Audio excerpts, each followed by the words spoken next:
एक बहुत बड़े मुहद्दिस हुए सैयद दीदार अली शाह साहब अलवरी रहमतुल्लाह, बहुत बड़े सच्ची मुच्ची के मुहद्दिस थे और सैयद ज़ादे थे।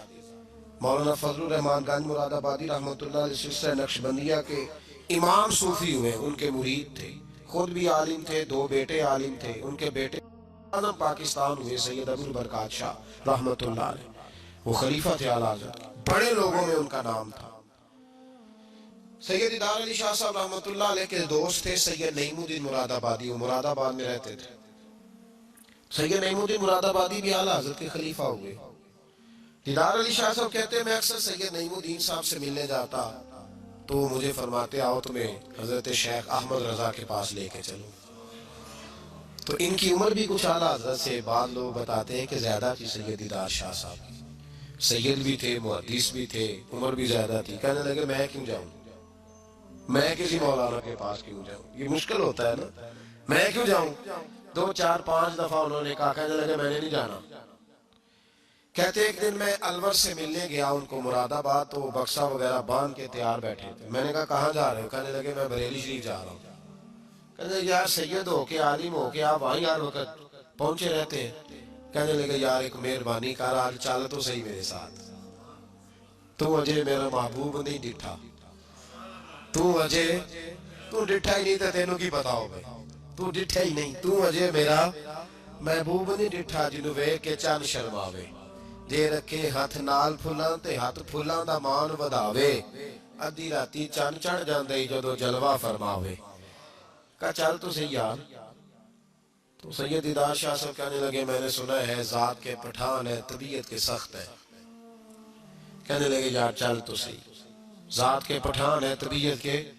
कहते दोनों के दरमियान बात हुई, पर सैयद साहब ने मुझे तैयार कर ही लिया, मैं बरेली शरीफ चला गया। फरमाते जब हम बरेली शरीफ पहुंचे तो रजा मस्जिद के अंदर ना असर की जमात हो रही थी। सैयद नईमुद्दीन साहब रहमतुल्लाह अलैह का वुजू था, वो जमात में शामिल हो गए। तो मस्जिद के बाहर कुआं था, मैं वहां चला गया वुजू करने के लिए। तो एक छोटा सा बच्चा था 8-10 साल का, उसने पानी निकाला हुआ था वुजू करने के लिए।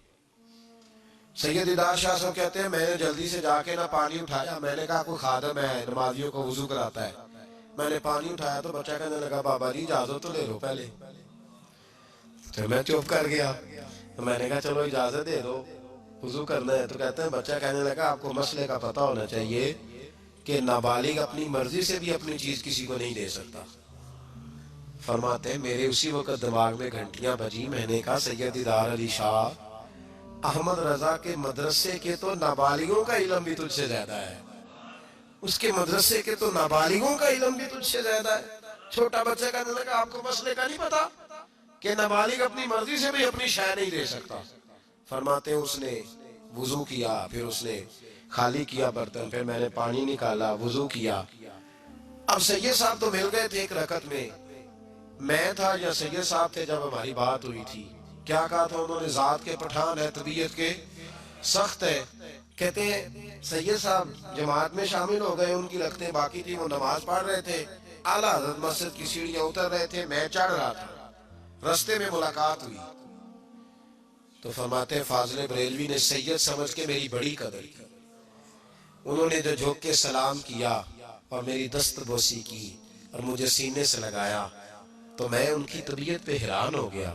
सुना कुछ था और मेरा, और फिर किसी ने तारुफ भी नहीं कराया, मेरी आंखें देख के समझ गए सैयदजादा है। फरमाते मैंने ना धीमे लहजे, मुतासर ही बड़ा हुआ तो मैंने धीमे लहजे में एक बात पूछी। जब बात हुई थी तो मैं और सैयद नईमुद्दीन साहब के लिए मुझे पाक है कि उनकी आला हज़रत से मुलाकात थी, वो तो नमाज मुकम्मल कर रहे। फरमाते मैंने पूछा आला हज़रत से हुजूर तबीयत कैसी है, तो मुस्कुरा के फरमाने लगे तबीयत का क्या बताऊं, जात का पठान हूं, तबीयत जरा सख्ती है। क्या बताऊं तुम्हें तबीयत का, जात का पठान हूं तो तबीयत जरा सख्ती है। फरमाते बस मेरे वजूद पे तो बिजलियां ही दौड़ गई, मेरा तो हाल ही गैर हो गया। हाल यौलिया क्या है, जवासीसुल कुलूब, ओ भाई ये तो दिलों के जासूस होते, इन्हें तो खबर होती है पहले से, पता होता है। फरमाने लगे बस जात का चूंकि पठान हूं तो तबीयत जरा सख्ती है। फरमाते मैं नमाज पढ़ के लौटा, उनकी खिदमत में बैठे, मैं तो उन्हीं का हो गया, मुझे तो खरीद लिया। तेरी पहली नजर का वार तौबा, दिल अब तक दुआएं दे रहा है।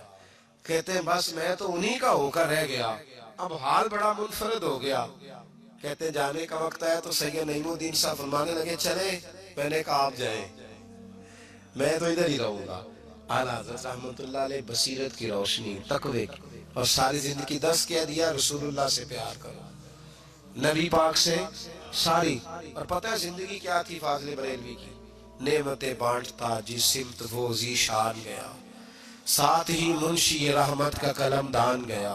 इन्हें जाना इन्हें माना न रखा गैर से काम, लिल्लाहिल हम्द मैं दुनिया से मुसलमान गया।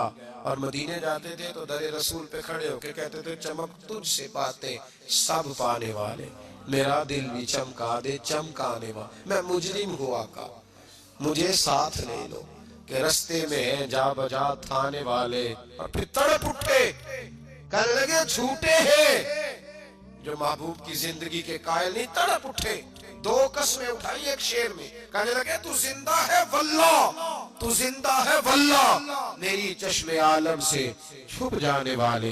फाज़िल बरेलवी रहमतुल्लाह ने ढांगी बदल दिया, रांगी बदल दिए, इश्क रसूल की तहरीक बन गए आला हज़रत।